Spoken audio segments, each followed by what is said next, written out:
Ilak na mabinilip kuya, diba? Ayun. So, hi guys, nandito tayo sa Nanita Farmers.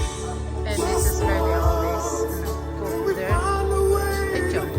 Takwa mismo. Kita mo? Grabe, oh. Baka nga. Yawe nga, oh, yawe. Yan. Ang laki.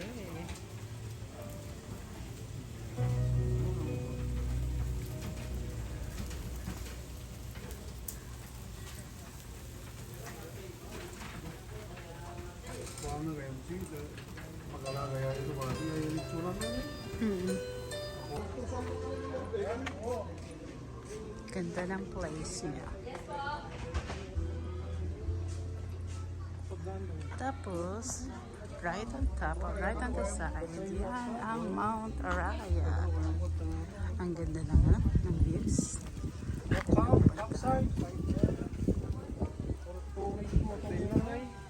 Lagugan ko lago, makwata mo na bago kuha. Ito mo na bago umaru. Bago umaru kasi so ayan guys, diba ang ganda naman ng views. Love it.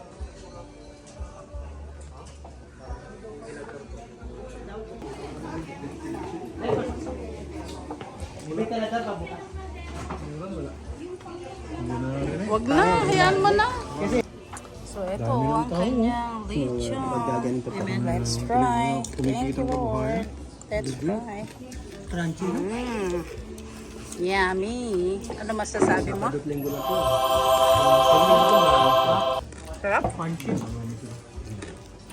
Kumas, nakakwatang doktor. Naka-activate pa na. Ano mo ni Dada sa tagagad? Sabado kasi. Ayan. Ito ang number 1 fan. Ano masasabi mo kay ka-farmers? Guwapo pala niya.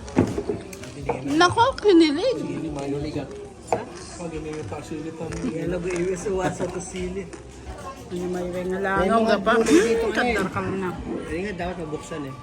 Yung anak niya mo. Ayan na. Kuha na. Kaya pala, ano. Hindi yung service spoon sa ano, sa sauce bit. Kutsara. Sana ko.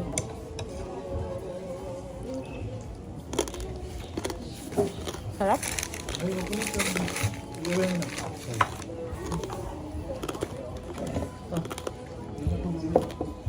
Mangko.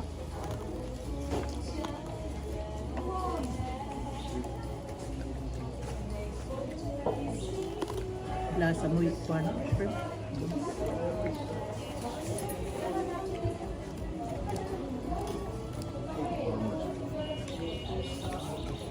Yung Pasko, sabi ko sa kanila, ang sarap na po ng buhay ko. Mas maganda ang buhay natin sa Pilipinas. Swerte nga.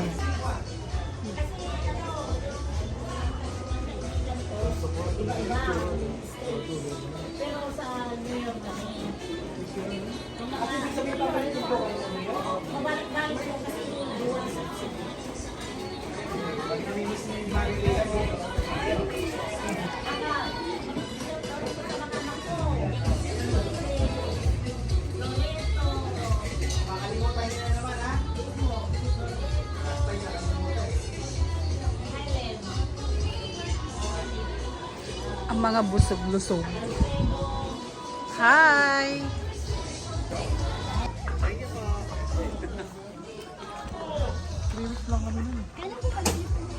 Sa next week po. Next week.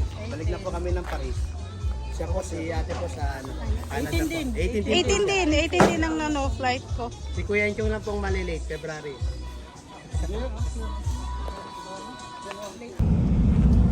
Pinantay siguro dati 3-5 na. Turn left onto Vietnam Trail. Yung pagkamang. Ayan, mga beshi. Kanamit po ba yan? Farmer. Ano po yun? Babatiin Hindi niya. po. Ito po ang mansion ni Farmer. Tumit yung balay na yun. May poste na po kalaman. Ang ganda. Trabaho kaya nga ito ni. Yan ang Ang tariling na grass. Oo. Kasi trabaho ko dyan. Ayan po, may siya. Install ka? Yung nag-install ka. Pinatog, doon ka lang ka? Siyempre, ang masusunod mo. Pilipinas sinala eh. Adulat si Kuha kunukuhan na. And this is the sign. Ka-farmers lechon. Paramid na pati rangkay na. Thank you, ka-farmer. Thank you, salamat. Thank you, Papa Man.